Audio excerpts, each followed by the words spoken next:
I'm Stephanie Izard, chef and owner of Girl and the Goat and now Little Goat. Little Goat came to be for a couple of reasons. When we first opened Girl and the Goat, it was a little crowded in the kitchen, so we wanted to take our bake shop and move it across the street or to another location.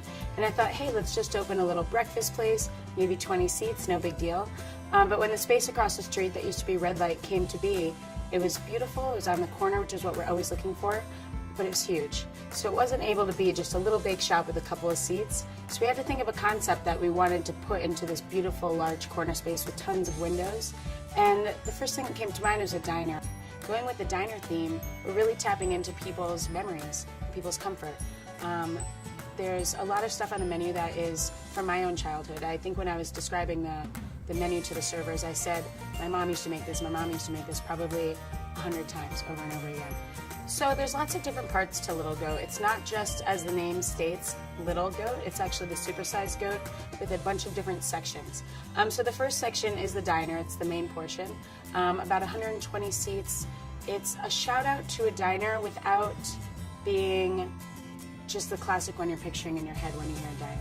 The menu itself is about 75 menu items. Breakfast, lunch, dinner, anything you want all day long, because that's what a diner is supposed to be.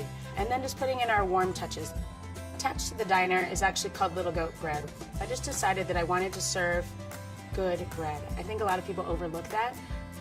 You know, even just serving warm bread, if you take that one step, is fantastic. But we thought we'd take it a step further and actually bake the bread in-house. So first step was finding someone that loves to bake bread, because not really my thing.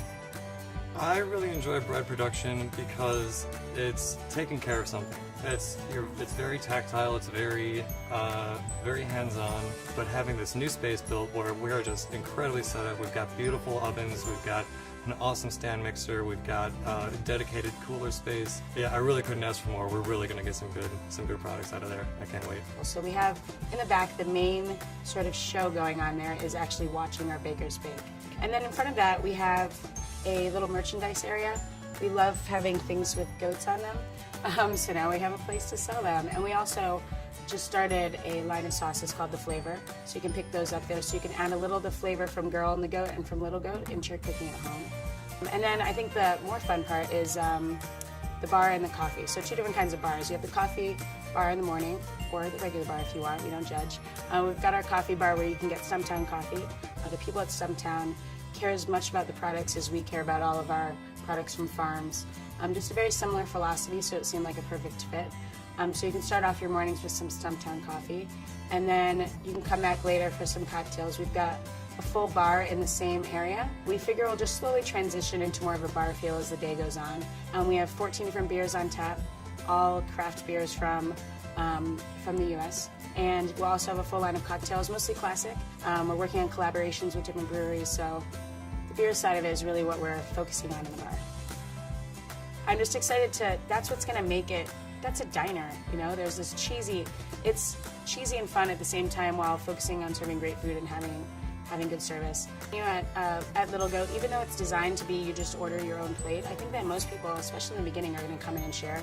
Come in with a few friends, order, maybe 4 of you are going to order 5 things to try, and just pass them around and share them. That's how I always like to eat, but I wanted to sort of have it set up that you can kind of go either way, but there's so many things to choose from and so many different directions you can go, and you know, at 10 o'clock in the morning, you're welcome to get any of the sandwiches or the burgers or the eggs or the whatever, so you know, I think you're going to have to come in a few times to try through all the different things.